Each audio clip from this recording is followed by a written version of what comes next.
சிந்து பைரவியில இன்னைக்கு மகா பேசினதும் அதை கேட்டு சிந்து ரியாக்ட் பண்ணதையும் பார்க்கும்போது செம்ம கோபமா தாங்க வந்தது. இன்னைக்கு என்னெல்லாம் நடந்ததுன்னு பார்க்கலாம் வாங்க. மகா சிவா கிட்ட, ஏன்பா நீ சிந்து மேல இவ்வளோ அன்பு காட்டிட்டு இருக்க, எனக்கு புரிஞ்சிருச்சு ஏன்னு. எப்படி சிந்து உன் கூடவே இருந்து உன்னை ஏமாத்தி கல்யாணம் பண்ணிக்கிட்டாலோ அதே மாதிரி அவ கூடவே இருந்து அவ கூட அன்பா பாசமா பேசி அவ வாயாலேயே உண்மையை வர வைக்க போற, அதுதானே? உனக்கு அவ கொடுத்த வழியை விட அவளுக்கு நீ கொடுக்க போற வழி பயங்கரமா இருக்கணும்னு நினைக்கிற, அதுதானப்பா அப்படின்னு கேக்குறாங்க. நம்ம ஹீரோ தான் ஒண்ணுமே பேச மாட்டாரே, அமைதியா நின்னுட்டு இருக்காரு. நீ அமைதியா நிக்கிறத பார்த்தா நான் சொல்றதெல்லாம் தான் உண்மைன்னு தோணுது. எனக்கு இது போதும்பா, இது போதும். நீ ஒரு நாளும் சிந்துவ மனைவியா ஏத்துக்க மாட்டேன்னு எனக்கு நல்லா தெரியும். கூடவே பழகி அவளை ஏமாத்தி அவ வாயாலேயே நீ உண்மையை வர வைக்க போற, அதுதானே அப்படின்னு அவங்களா பைத்தியம் மாதிரி ஏதோ பேசிட்டு அங்க இருந்து ரொம்ப சந்தோஷமா கிளம்பி போறாங்க. சிவாவும் ஒன்னும் பேசாம தகச்சு நிக்கிறாரு. சிந்து ஜன்னல் வழியா என்னமோ இத தடவை கேக்குற மாதிரி கேட்டு பயங்கரமா அலறாங்க. அவங்க வாயாலேயே உண்மையா வரவழைக்க போறேன்னு ஆல்ரெடி சிவா சொன்னாரு. அதுக்கு பிறந்த நாள் வரைக்கும் டைமும் கொடுத்தாரு. சிந்துவாவே உண்மைய சொல்றேன்னு சொல்லும் போது கூட சிவா வேணான் தான் சொன்னாரு. இது எல்லாமே சிந்துக்கு தெரியும். என்னமோ இப்பதான் ஃபர்ஸ்ட் டைம் இதை கேட்கற மாதிரி பயங்கரமா ஃபீல் பண்ணி அலறாங்க. சிவா ஆபீஸ்க்கு கிளம்பும் போது சிந்து கிட்ட சொல்றதுக்காக வர்றாரு. கண் கலங்கி இருக்கிறத பார்த்துட்டு, என்ன சிந்து கண்ணு கலங்கி இருக்கு அப்படின்னு கேக்குறாரு. தூசி பட்டுருச்சு டாக்டரே, வேற ஒன்றும் இல்லை அப்படின்னு சொல்றாங்க. சரி நான் ஆபீஸ்க்கு கிளம்புறேன் அப்படின்னு சிரிச்சுக்கிட்டே சொல்றாரு. சரி டாக்டரே, நான் மத்தியானம் சாப்பாடு கொடுத்து வர்றேன் அப்படின்னு சொல்றாங்க. போனதுக்கு அப்புறம் மறுபடியும் குலுங்கி குலுங்கி அலறாங்க. இவங்க ஏன் இப்படி அலறாங்கன்னு உங்களுக்கு தெரிஞ்சா கமெண்ட் செக்ஷன்ல சொல்லுங்க. ஆடி மாசத்துக்கு இங்க இருந்து போனாங்க, எப்போ ஆடி மாசம் முடிஞ்சதுன்னே தெரியல. இவங்களுக்கு மட்டும் ஆடி மாசம் 2 நாள்ல முடிஞ்சிரும் போல.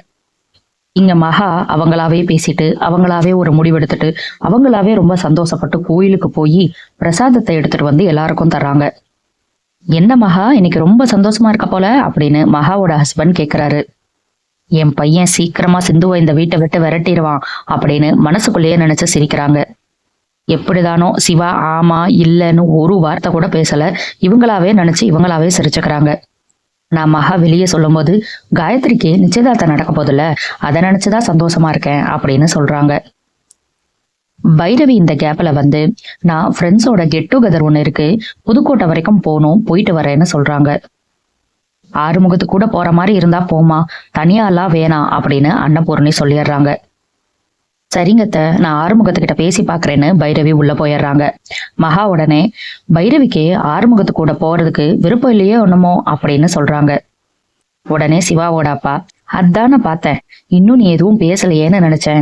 அதெல்லாம் ஒன்றும் கிடையாது, பைரவியும் ஆறுமுகமும் ரொம்ப சந்தோஷமா தான் இருக்காங்க அப்படின்னு சொல்லிடுறாரு. என்னங்க நீங்க சொல்றத பார்த்தா நான் ஆறுமுகமும் பைரவியும் பிரியணும்னு நினைக்கிற மாதிரில சொல்றீங்க. அவங்க 2 பேர் சேர்ந்திருந்தா எனக்கு சந்தோஷம்தான் அப்படின்னு சொல்லிட்டு அங்க இருந்து போறாங்க. பைரவி ஆறுமுகத்துக்கு கால் பண்ணி இந்த மாதிரி ஃபங்க்ஷன் இருக்கு, சீக்கிரமா வர சொல்லி கூப்பிடுறாங்க.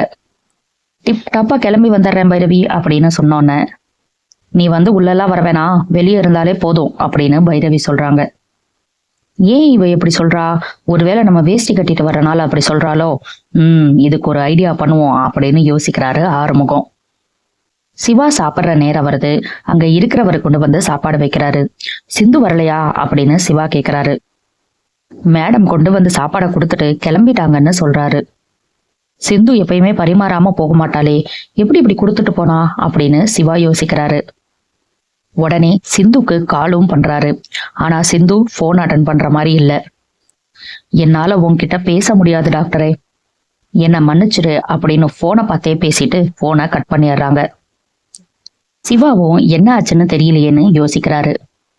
ஆறுமுகம் இங்க பைரவி கூட சூப்பரா ஃபங்க்ஷனுக்கு போகணும், பைரவியோட ஃப்ரெண்ட்ஸ் எல்லாம் பார்த்து வாவ்னு சொல்லணுங்கிறதுக்காகவே பயங்கரமா கோட்டு சூட்டெல்லாம் போட்டு ரெடி ஆகுறாரு ஆறுமுகம்.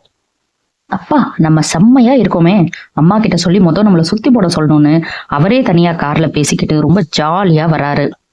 ஸ்பீடா வந்ததுல ஒரு கார் மேல மோதிடுறாரு. ஏங்க இவ்வளவு ஸ்பீடா வந்தீங்க அப்படின்னு ஆப்போசிட்ல இருக்கிறவரு கேக்குறாரு. நான் மட்டும் வரலங்க, நீங்களும் தான் வந்தீங்க, நம்ம 2 பேரோட காரும் தான் அடிபட்டிருக்கு, 2 பேரும் பாதி பாதி செலவு பண்ணிக்கலாம் அப்படின்னு ஆறுமுகம் பேசிட்டு இருக்க, சொல்லி வச்ச மாதிரி போலீஸ் அங்க வர்றாங்க. 2 பேரும் ஸ்டேஷனுக்கு வாங்க, எழுதி கொடுங்க அப்படின்னு கேக்குறாங்க. ஆறுமுகம் உடனே, சார் என்னால ஸ்டேஷனுக்கெல்லாம் வர முடியாது, நான் அவசரமா ஃபங்க்ஷனுக்கு போறோம், இவரும் தான் ஸ்பீடா வந்தாரு, 2 பேரோட காருக்கும் தான் அடிபட்டிருக்கு அப்படின்னு சொல்றாரு. ஆனா போலீஸ் வர்ற மாதிரி இல்ல. கடைசிக்கு ஆறுமுகம், சரி சார் நானே காசு தரேன், மெக்கானிக் ஷெட்ல விட்டுட்டு போங்க, நானே சரி பண்ணி கொடுத்துட்றேன்னு ஆறுமுகம் சொல்றாரு. அப்படியும் அவர் வர்ற மாதிரி இல்ல. போலீஸ் ஸ்டேஷன்ல வந்து எழுதி கொடுத்துட்டு போயிரு, நாளைக்கு காசு கொடுக்கலன்னா என்ன பண்றதுன்னு கேக்குறாரு. என்னடா இது இப்படி பண்றாங்கன்னு போலீஸ் ஸ்டேஷன் வந்து பார்த்தா அங்க இருந்த போலீஸ் நேரா சஞ்சய்க்கு ஃபோன் பண்றாரு. சார் நீங்க சொன்ன மாதிரியே ஆறுமுகத்தை ஸ்டேஷன்ல கொண்டு வந்து உட்கார வச்சுட்டேன் அப்படின்னு சொல்றாரு. Very good. காலையில வரைக்கும் ஆறுமுகம் அங்கதான் இருக்கணும். அந்த கார்காரன் நம்ம ஆளுன்னு அவனுக்கு தெரிஞ்சிடக்கூடாது. நான் சொல்லும்போது காலையில அவனை வெளியே விட்டா போதும் அப்படின்னு சொல்லிட்டு போனை வச்சிடறாரு. இரவி கூட ஆறுமுகம் இல்லாம சஞ்சய் இருக்கணும்னு நினைக்கிறாரு போல. ஆறுமுகம் அந்த ஆள்கிட்ட, ஏன் சார் இப்படி பண்றீங்க, நான் தான் காசு கொடுக்குறேன்னு சொன்னேன்ல, அப்படி இருந்தும் எதுக்கு இந்த போலீஸ் ஸ்டேஷனுக்கு வந்து உட்கார வச்சிருக்கீங்க அப்படின்னு பேசுறாரு. அங்க இருந்த போலீஸ், எல்லாத்தையும் ப்ரொசீஜர் படி பண்ணணும்ல ஆறுமுகம் அப்படின்னு ஒரு குரல் கொடுக்கறாரு. என்ன பண்றதுன்னு தெரியாம ஃபங்க்ஷனுக்கு போக முடியலையேங்கிற சோகத்துல ஆறுமுகம் உட்காந்துட்டு இருக்காரு. கரெக்டா பைரவியும் ஃபோன் பண்றாங்க. 10 நிமிஷத்துல வர்றேன்னு சொன்ன, இன்னும் ஆளை காணா அப்படின்னு கேக்குறாங்க. வரும்போது ஒரு சின்ன ஆக்சிடென்ட் பைரவி, போலீஸ் ஸ்டேஷன்ல இருக்கேன், ஃபார்மாலிட்டிஸ் எல்லாம் முடிஞ்சுட்டு நான் வந்துருவேன் அப்படின்னு சொல்றாரு. நீ அதெல்லாம் முடிச்சுட்டு எப்ப வர்றது, நான் எப்ப போறது அப்படின்னு பைரவி கேக்குறாங்க.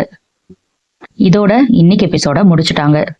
பைரவி கூட சேர்ந்து ஆறுமுகம் ஃபங்க்ஷனுக்கு எப்படி போக போறாருங்கிறத நம்ம பொறுத்திருந்து பார்க்கலாம். நாளைக்கு என்ன நடக்க போகுதுன்னா, சிவா வாயை திறந்து சிந்து கிட்ட, ஏன் நீ இப்படி இருக்க, எதனால அழுதுகிட்டே இருக்க, என்ன பிரச்சனைன்னு சொன்னாதானே தெரியும் அப்படின்னு கேக்குறாரு. நீ காலையில மகா அத்தை கிட்ட பேசிட்டு இருந்ததெல்லாம் நான் கேட்டேன் டாக்டரே அப்படின்னு சிந்து சொல்றாங்க. அவர் எங்கம்மா பேசினாரு, அவர் ஒரு வார்த்தை கூட பேசலையே. மகா அவங்களா ஒண்ணு நினைச்சிட்டு அவங்களா சந்தோஷப்படுறாங்க. இவங்க ஏதோ புதுசா எதையோ கேட்ட மாதிரி நினைச்சு பயங்கரமா ஃபீல் பண்ணி அழுதுகிட்டு இருக்காங்க. சிவா யாரை எப்படி சமாளிக்கிறாருன்னு நம்ம பொறுத்திருந்து பார்க்கலாம். அடுத்தடுத்து சிந்து பைரவியில என்ன நடக்குதுன்னு தெரிஞ்சுக்க சப்ஸ்கிரைப் பண்ண மறந்துடாதீங்க.